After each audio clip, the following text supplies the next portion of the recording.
Okay, तो ये molecule दिख रहा है, कौन सा मॉलिक्यूल है ये? कौन सा मॉलिक्यूल है ये बोलो? C2H6 नाम क्या है? इथेन। इथेन। अब इथेन में यहाँ पे डबल बॉन्ड वबल बॉन्ड तो कुछ नहीं है, ये बॉन्ड ये ऐसे रोटेट कर सकते हैं ना, हाँ या ना?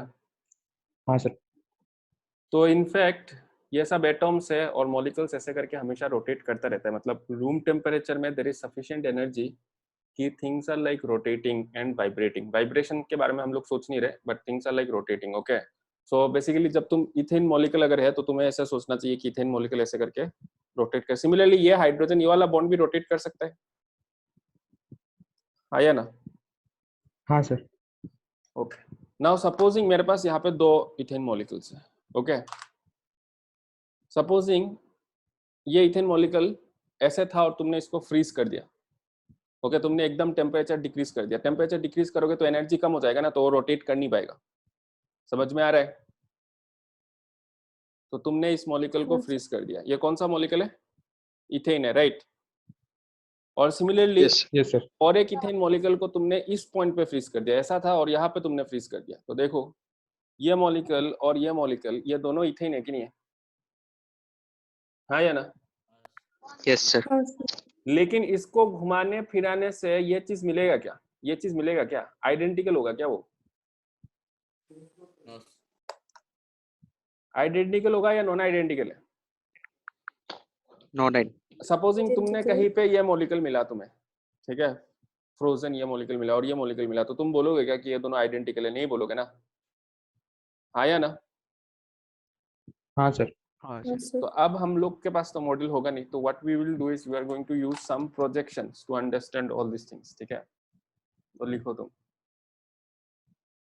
तो कॉन्फॉर्मर्स के बारे में बात करते हैं। सबसे पहले will be talking about conformers. So to study conformers, to study conformational isomers, projections like Sohor's or Newman is used. Okay, तो जैसे फॉर एग्जांपल ये molecule we are talking about ethane.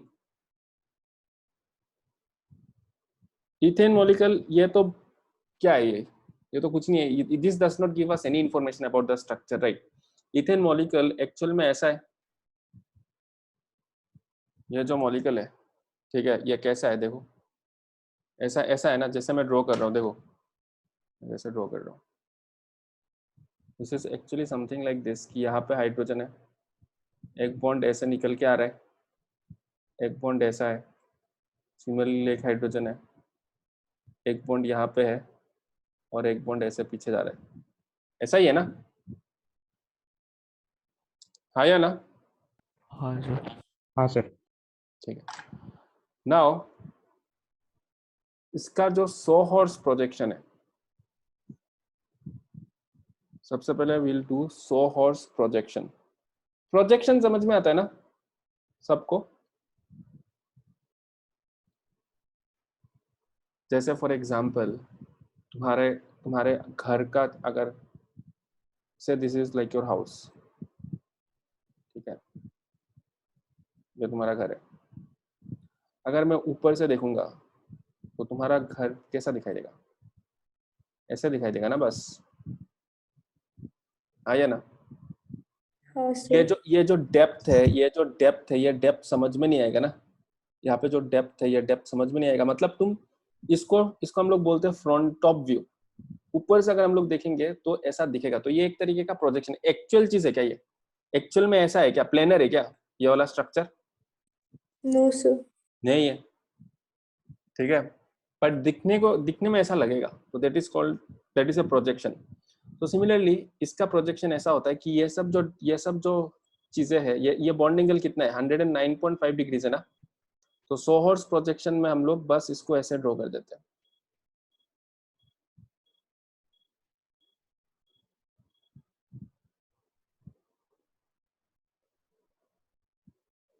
ठीक है, तो यहाँ पे मेरा बॉन्ड एंगल कितना बन गया, कितना बन गया, 360 डिवाइडेड बाई 3 ना, 1 सॉरी कितना है ये, 120 बन गया ना, आया ना। हाँ सर। लेकिन एक्चुअल में बॉन्ड एंगल क्या 120 डिग्री है क्या, एक्चुअल में बॉन्ड एंगल कितना है, नो सर, 100। एक्चुअल में 109.5 डिग्री है। तो ये हो गया सोहर्स प्रोजेक्शन, ठीक है, मॉलिक्यूल का। जो ज्यादा कॉमनली यूज होता है वो है न्यूमैन प्रोजेक्शन, न्यूमैन प्रोजेक्शन, ये ज्यादा इंपॉर्टेंट है। कॉन्फॉर्मर्स पढ़ने के लिए हम लोग न्यूमैन प्रोजेक्शन यूज करेंगे। तो देखो, अगर हम लोग इस मॉलिक्यूल को, मेरे पास तो मॉडल ही है, मैं ऐसे मॉडल ले लेता हूँ। देखो यहाँ पे मॉडल, इस मॉलिक्यूल को अगर हम लोग सामने से देखते हैं, ऐसे देखते तो कैसा दिखाई देगा, ऐसे दिखाई देगा ना, आया ना। हाँ सर। ऐसा लगेगा ना कि ये बॉन्ड एंगल जो है, अगर मैं 2D प्लेन में इस चीज को ड्रॉ करूंगा, ऐसे लगेगा ना ये बॉन्ड एंगल 120 डिग्रीज है, यस सर। हाँ सर। हाँ और सर। हाँ सर। ये वाला जो चीज है, ये वाला ऐसा दिखेगा ना, ऐसा आ रहा है समझ में बात। ये सामने का ये वाला बॉन्ड एंगल अभी भी ऐसा लगेगा कि 120 डिग्री है। तो यही सेम चीज हम लोग ड्रॉ करने वाले हैं।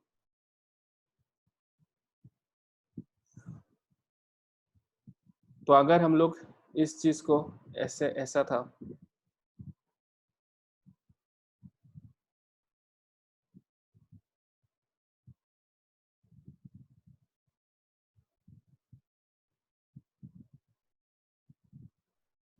तो अगर हम लोग ऐसे सामने से देखेंगे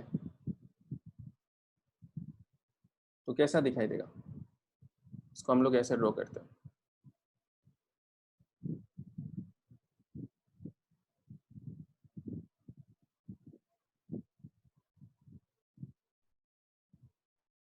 समझ में आ रहा है, this is how it is drawn. Okay, clear है, दिख रहा है, हाँ आया सर। समझ में बात। हाँ सर। ओके, तो देखो, अगर हम लोग इथेन के बारे में बात करते हैं, तो इथेन क्या है, now I am directly using the Newman projection. Ethane के कितने पॉसिबल आइसोमर्स, कितने पॉसिबल कॉन्फॉर्मर्स हो सकते हैं, कितने पॉसिबल कॉन्फॉर्मर्स हो सकते हैं इस मॉलिक्यूल का, बोलो तो, कोई गेस कर सकता है क्या। Ethane infinite. Infinite possible conformers हो सकते हैं ना, कोई इथेन मॉलिक्यूल ऐसा हो सकता है, कोई इथेन मॉलिक्यूल ऐसे हो सकता है, हाँ या ना, राइट। तो और सबको मतलब किसी एक टाइम पे तुमने फ्रीज कर दिया, तो इनफाइनाइट पॉसिबल कॉन्फ़िगरेशन है कि नहीं है, हाँ हाँ या ना, ठीक है। तो इथेन का इनफाइनाइट कॉन्फॉर्मर्स पॉसिबल है, ठीक है। लेकिन हम लोग कुछ कुछ एनर्जेटिकली इंपॉर्टेंट कॉन्फॉर्मर्स पढ़ते हैं, ठीक है। Let us talk about some energetically important conformers. तो देखो, ये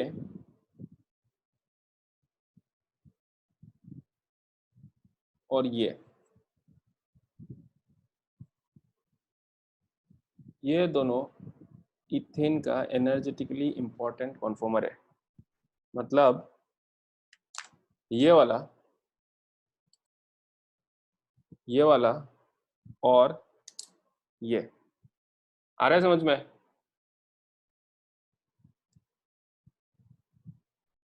आ रहा है ना। हाँ सर। तो ये दोनों एनर्जेटिकली इंपॉर्टेंट कॉन्फॉर्मर है ना। यहाँ पे कुछ कुछ डेफिनेशन होगा। इसको क्या बोलते हैं, इसको बोलते हैं एक्लिप्स्ड, मेक सेंस राइट? एक्लिप्स्ड है ना ये, एक के पीछे एक है कि नहीं है? हाँ या ना? हाँ सर। एक्लिप्स कर रहा है ना एक दूसरे को, तो इसको हाँ। बोलते हैं एक्लिप्स, और एक इसको बोलते हैं स्टेगर्ड। ठीक है, एक्लिप्स नहीं है वो स्टेगर्ड है। अब let us define something, let us define theta which is called torsional angle. Torsional angle क्या है? Torsional angle is the angle, is the smaller angle, is the smallest angle made between the front carbon hydrogen bond and the back carbon hydrogen bond in the Newman projection.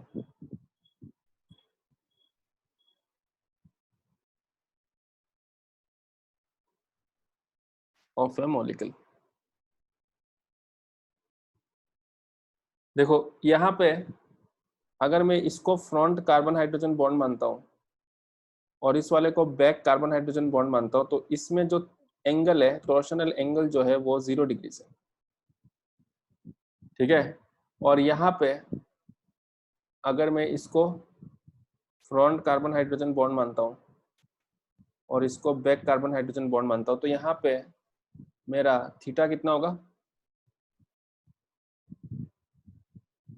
60 degree होगा ना? ये पूरा 120 degree है right? हाँ sir. तो ये बीच में आ रहा है, तो ये कितना हो जाएगा? 60 डिग्री होगा। देखो मॉडल देखो, मॉडल देख के समझने का कोशिश करो। ये मॉलिक्यूल था मेरे पास, एंगल कितना है? 0 डिग्री से, हाँ या ना? अब मानो कि मैं इस पीछे वाले को, सामने वाले को कांस्टेंट रख रहा हूँ और पीछे वाले को रोटेट कर रहा हूँ, तो पीछे वाले को रोटेट कर रहा हूँ, रोटेट कर रहा हूँ, तो यहाँ तक गया, तो यहाँ तक एंगल कितना होगा? ये एंगल कितना होगा? फ्रंट कार्बन हाइड्रोजन और बैक कार्बन हाइड्रोजन के बीच में प्रोजेक्शन में क्या एंगल दिखेगा? कितना एंगल दिखेगा यहाँ पे? 60 डिग्री। अभी अगर मैं इसको और थोड़ा घुमाता हूं तो मेरा टॉर्शनल एंगल जो होगा वो कौन सा कंसीडर करना है? कौन सा कंसीडर करना है? देखो देखो फिर से मैं बता रहा हूँ। हाँ, मैं इसको घुमा रहा हूँ, मान लो यहाँ तक आया। अब मैं इसको और घुमाऊंगा तो स्मॉलर एंगल ये बन जाएगा ना, ये वाला बन जाएगा ना? Yes, sir. आ रहा है बात समझ में? तो हाँ। टॉर्शनल एंगल मैक्सिमम कितना हो सकता है?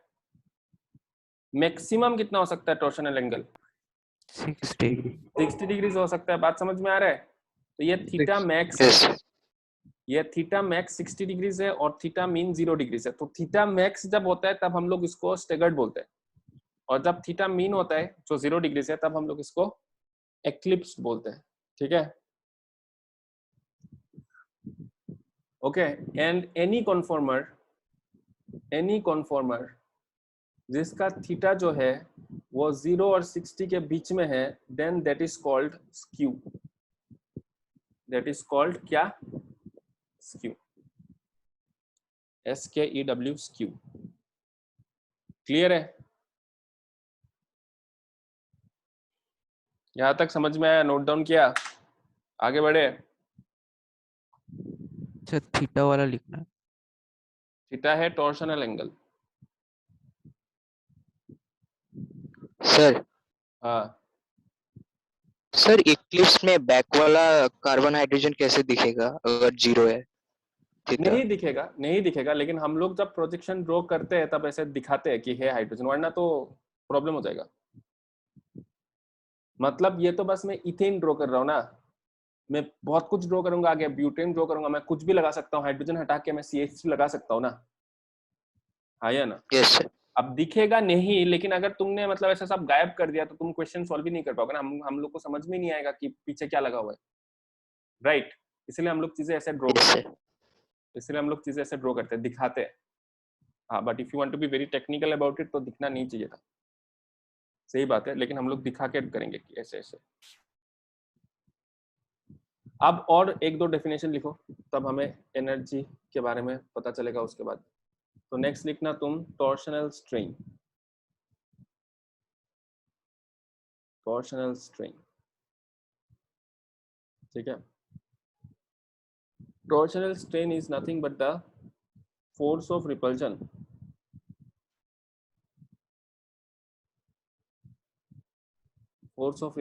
between the front between the bond pair मतलब bond pair वाले electrons of the front carbon hydrogen bond and the back carbon hydrogen bond. मतलब ये दोनों बॉन्ड पेयर के बीच में, जब ये दोनों पास में रहेगा तो ये बॉन्ड पेयर के बीच में रिपल्शन होगा ना, हाँ या ना? और ये जब दूर में रहेगा तो रिपल्शन कम होना चाहिए ना, सोच के देखो। हाँ तो ये इसको क्या बोलते हैं, इस रिपल्शन को क्या बोलते हैं? टॉर्शनल स्ट्रेन बोलते हैं। आ रहा है बात समझ में? ठीक है, लेकिन मैं यहाँ पे लिख दूंगा कि this is not actually 100% accurate.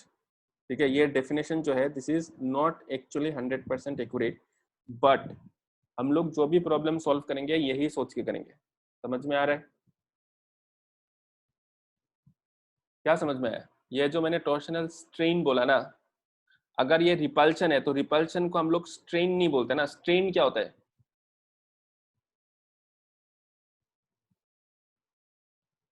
Strain is like हाँ, मतलब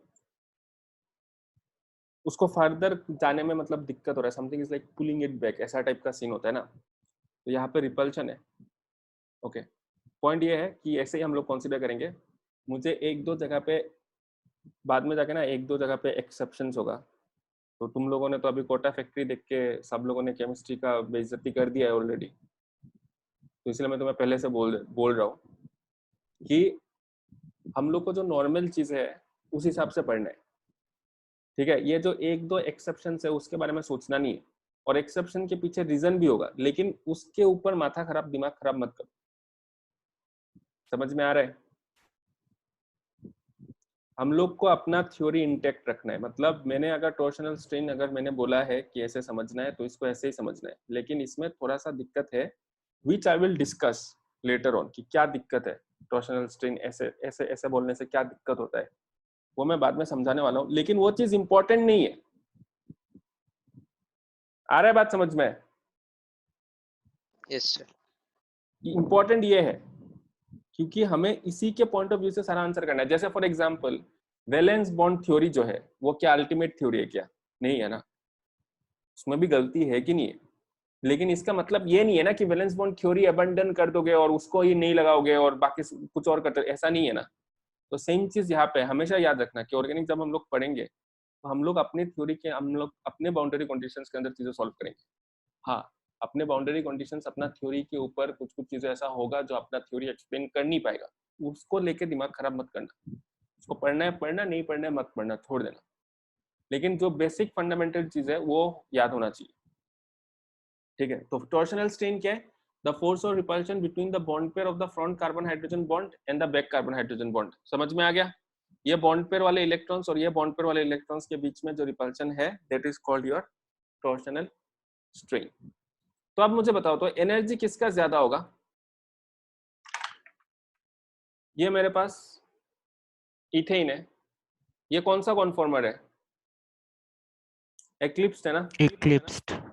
ठीक है, इसमें मेरा टॉर्शनल एंगल 0 डिग्री से, बॉन्ड पेयर सबसे पास है, तो एनर्जेटिकली सबसे ज्यादा रिपल्शन होगा, तो एनर्जेटिकली सबसे ज्यादा अनफेवरेबल होगा। एग्री करते हो कि नहीं करते हो? हाँ सर। इलेक्ट्रॉन क्लाउड है ना, पास में है, निगेटिव निगेटिव पास में है, तो ये नेचुरल ऑर्डर नहीं है ना, रिपल करता है, दूर जाना चाहिए।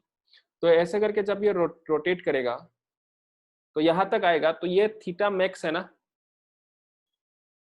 हाँ या ना? दिस इज द पोजीशन जब मेरे आप सामने का कार्बन हाइड्रोजन बॉन्ड और पीछे का carbon hydrogen bond farthest distance पे, उसके बाद मैं और रोटेट करूंगा तो फिर से रिपल्शन चालू होगा कि नहीं होगा इधर? Yes sir. तो बेसिकली अगर मैं इसका एनर्जी डायग्राम ड्रॉ करूंगा तो देखो मैं फिर से प्रॉपर्ली ड्रॉ कर देता हूँ। ये मेरे पास एक्लिप्स था, ठीक है। Theta is equal to 0 degrees, alpha is equal to 0 degrees. Alpha मैं बोल रहा हूँ एंगल ऑफ रोटेशन, मैं कितने एंगल से रोटेट कर रहा हूँ। मान लो मैंने इसको 60 डिग्रीज रोटेट किया, अगर मैं इसको 60 डिग्रीज रोटेट करूंगा तो ये हाइड्रोजन यहाँ पे जाएगा, हाँ या ना। मैं इस हाइड्रोजन को डिस्टिंग्विश करने के लिए मैं H जस्ट डाल रहा हूँ, दोनों सेम ही है जस्ट, तब अभी तुमको समझ में आएगा कि मैंने 60 डिग्रीज रोटेट किया। क्लियर है? तो थीटा भी कितना होगा, 60 डिग्रीज होगा, हाँ या ना। उसके बाद मैं हाँ अगर सर। और 60 डिग्रीज रोटेट करूंगा तो ये यहाँ पे पहुंचेगा, और 60 डिग्रीज रोटेट करेंगे तो ये यहाँ पे पहुंचेगा, और 60 डिग्री रोटेट करेंगे तो ये यहाँ पे पहुंचेगा।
आ रहा है ना समझ में सबको?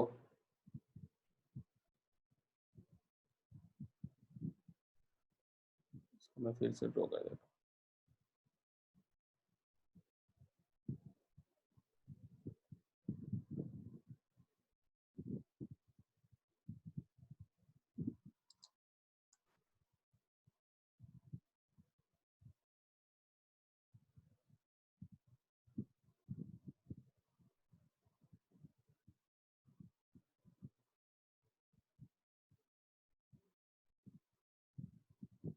तो 360 डिग्री रोटेट करेंगे अभी फिर से, यहाँ तक पहुंचेगा। समझ में आ गया? यहाँ पे अल्फा कितना है 120 डिग्रीज, अल्फा कितना है 180 डिग्रीज, अल्फा कितना है 240 degrees, alpha 300 degrees, alpha 360 degrees, theta 60 degrees, theta 0 degrees, theta 60 degrees, theta 0 degrees, theta 60 degrees, theta 0 degrees. मतलब मैंने 360 डिग्री रोटेट किया। तो इसका एनर्जी डायग्राम कैसे होगा? तो देखो ये एक्लिप्स्ड होगा ना, ये स्टेगर्ड होगा, ये एक्लिप्स्ड होगा, ये स्टेगर्ड होगा, ये एक्लिप्स्ड होगा, ये स्टेगर्ड होगा, एंड वापस you come back to our original position eclipsed. Energy सबसे ज्यादा किसका होगा? एनर्जी सबसे ज्यादा किसका होगा बताओ फटाफट। 0 डिग्री वाला में। अरे एक्लिप्स का होगा ना। इसका एनर्जी और इसका ठीक है। एनर्जी में कोई डिफरेंस है क्या? No, sir. इसको मैं हाँ, नंबर सर। नंबर कर देते, No, चलो ये नंबर 1 है, ये नंबर 2 है, ये नंबर 3 है, ये नंबर 4 है, ये नंबर 5 है, ये नंबर 6 है, और ये वापस नंबर 1 तक पहुंच गया। 1 और 3 में कोई डिफरेंस होगा क्या? 1 3 5, ठीक है, they are going to have the same energy और नॉट, हाँ या ना? Yes. Yes, sir. हाँ सर। ठीक है, 1 3 और 5 का जो एनर्जी होगा that is going to be greater or smaller? It is going to be greater than 2 4 and 6, right? In fact मैं ये बोलने का कोशिश कर रहा हूँ कि अगर मैं इसका एनर्जी डायग्राम ड्रॉ करूंगा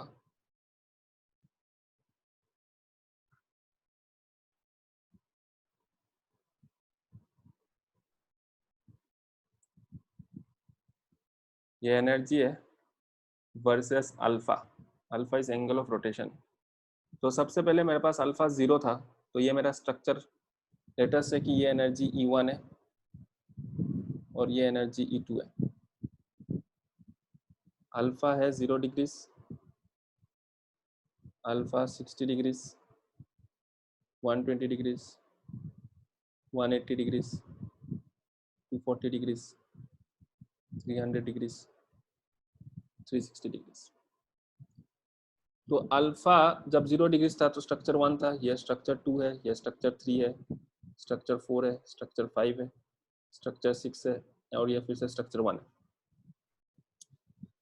तो 0 डिग्रीज में मेरे पास यहाँ पे होगा ना एनर्जी E1 होगा ना, और 60 डिग्रीज में यहाँ पे होगा, 120 डिग्रीज में फिर से यहाँ पे होगा, 180 डिग्रीज में फिर से यहाँ पे होगा, 240 डिग्रीज में फिर से यहाँ पे होगा, यहाँ पे होगा और यहाँ पे होगा। और बीच वाले जो स्क्यू है, जैसे 0 से 60 डिग्रीज के बीच वाले जो स्क्यू होगा ना, एक्लिप्स्ड, स्टेगर्ड, और बीच में जो होता है उसको क्या बोलते हैं, स्क्यू बोलते हैं, उसका एनर्जी इससे कम होगा ना, हाँ या ना। जब मैं इसको रोटेट कर रहा हूँ, जब मैं इसको रोटेट कर रहा हूँ, एक्लिप्स से जैसे ही मैंने इसको रोटेट करना चालू किया, एनर्जी कम होता रहेगा, होता रहेगा, होता रहेगा, और यहाँ पे मिनिमम होगा कि नहीं होगा जब टॉर्शनल एंगल 60 डिग्रीज है, हाँ या ना। हाँ सर। उसके बाद हाँ सर। फिर से एनर्जी बढ़ता रहेगा, बढ़ता रहेगा, बढ़ता रहेगा। तो यही सेम चीज है यहाँ पे, कुछ रॉकेट साइंस नहीं है। तो ये एनर्जी डायग्राम इसका ऐसे होगा ना, हाँ या ना। हाँ सर। तो इसका पीरियडिसिटी कितना है, लोग तुमसे ये सब सवाल पूछेंगे कि पीरियडिसिटी कितना है of energy versus angle of rotation in ethane, periodicity कितना है, 120 डिग्रीज है ना। यस हाँ सर। सर। तो पीरियडिसिटी हो जाएगा 120 डिग्रीज। समझ में आ गया, आ गया समझ में।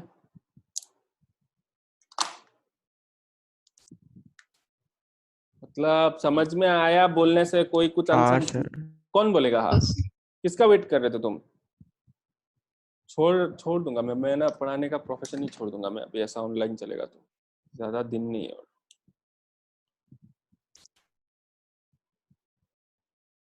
नेक्स्ट, ये हो गया इथेन।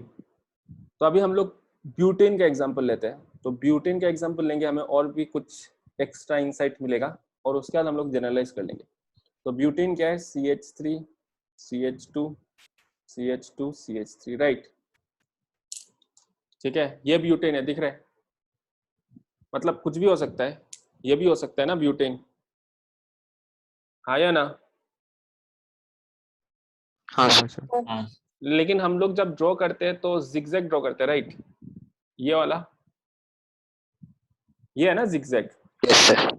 और अगर तुम यस सर। क्लोजली देखोगे तो जिगजैग ऐसा दिख रहा है कि नहीं दिख रहा है, ये और वर्सेस ये।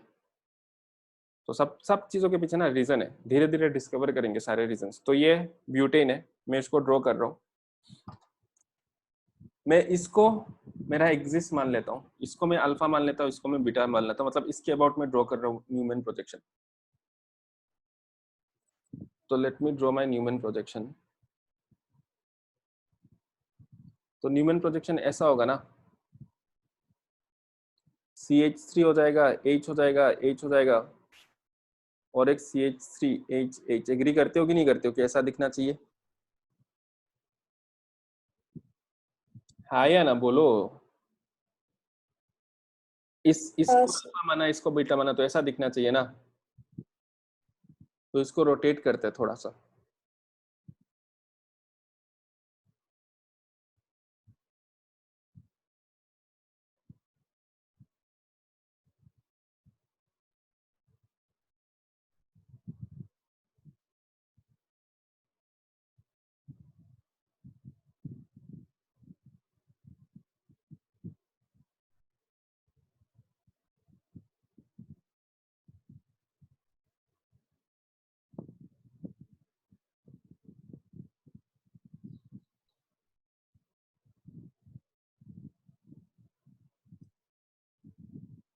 नंबर भी कर देते हैं 1 2 3 4। अच्छा, इसका अल्फा कितना है? 0 डिग्रीज है, थीटा भी 0 डिग्रीज है ना, आया ना। इसका अल्फा कितना है? 60 डिग्रीज है, थीटा भी 60 डिग्रीज है। इसका अल्फा कितना है? 120 डिग्रीज है, तो थीटा कितना हुआ? थीटा कितना हुआ यहाँ पे? 0 0 डिग्रीज। 0 इसका अल्फा 180 डिग्रीज, थीटा 60 डिग्रीज। और ड्रॉ करते हैं और घुमा सकते हैं इसको डेफिनेटली।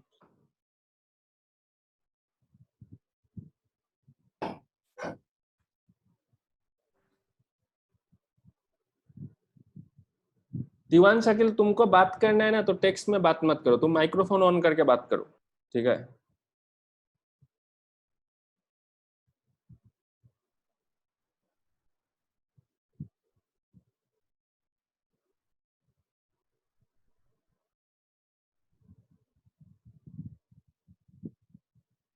तुम्हें अगर डाउट है तो तुम माइक्रोफोन ऑन करो, क्योंकि तुम तब मेरे से 2 वे कॉन्वर्सेशन होना पड़ेगा ना, इससे थोड़ी है कि 1 वे कॉन्वर्सेशन होगा और मैं तुमको समझा दूंगा, पॉसिबल ही नहीं है।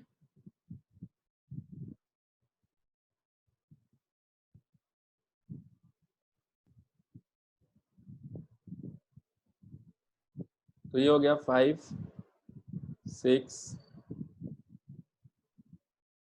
फिर से 1। कुछ मिस किया क्या मैंने? नहीं, ठीक है। सर हाँ, सर बाकी 2 कार्बन कहाँ गया? अरे ये कार्बन है ना प्रोजेक्शन में। हाँ, इथेन का प्रोजेक्शन जो तुम ड्रॉ किया वहां पे कार्बन का है, ये कार्बन नहीं है क्या? ये और उसके पीछे और एक कार्बन है ना। ओ हाँ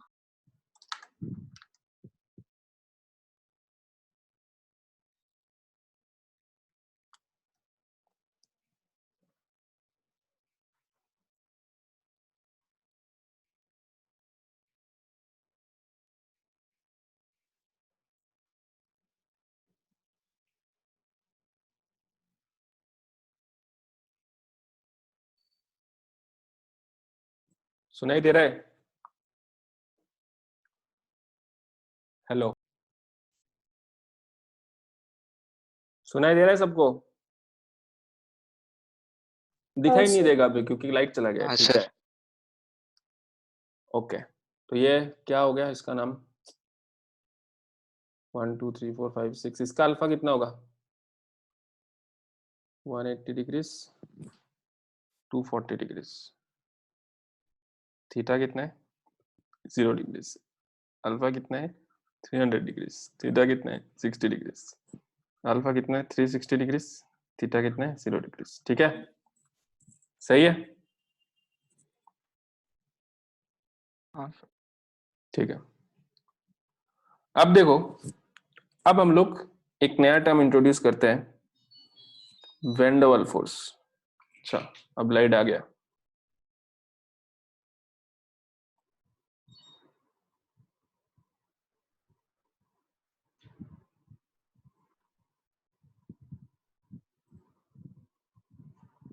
तुम लोग को दिख रहा है क्या? नेट चल रहा है क्या अच्छे से? हाँ सर। हाँ हाँ सर। सर। तो देखो, अभी अभी तो ये इथेन नहीं है ना, ये वाले जो ग्रुप्स है, ये जो CH3 ग्रुप है और ये जो CH3 ग्रुप है, ये बल्कि ग्रुप है ना, ये एक दूसरे को रिपेल कर सकते हैं ना। ऐसे सोचो कि ये एक इलेक्ट्रॉन क्लाउड है और यस ये और एक इलेक्ट्रॉन क्लाउड है और ये दोनों रिपेल कर सकते हैं ना। अभी ये एक एक्स्ट्रा फैक्टर हुआ कि हाँ नहीं हुआ? आया ना। तो अभी हम लोग एक नया टर्म इंट्रोड्यूस करने वाले हैं, that is called when der Waal force. लिखो when der Waal force.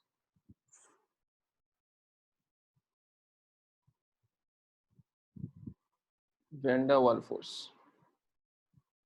In this context van der Waals force क्या है?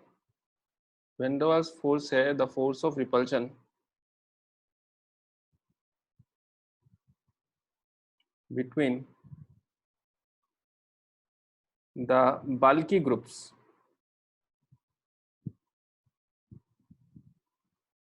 of the front carbon atom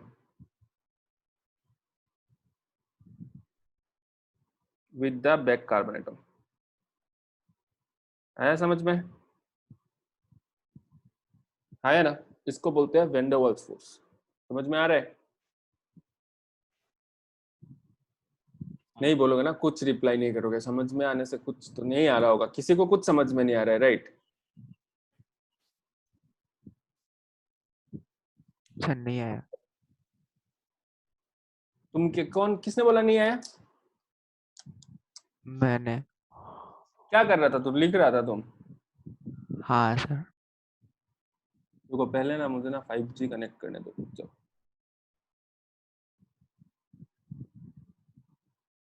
हाँ। अरे भाई, हाइड्रोजन हाइड्रोजन के बीच में जो रिपल्शन था और ये वाला बल्कि ग्रुप्स में लगाया, तो इनके बीच में ये तो एक इलेक्ट्रॉन क्लाउड होगा ना, ऐसा इलेक्ट्रॉन क्लाउड बनना है ना इसको और इसको, इनके बीच में रिपल्शन, एक नया तरीके का रिपल्शन होगा कि नहीं होगा ना? अनिर्बन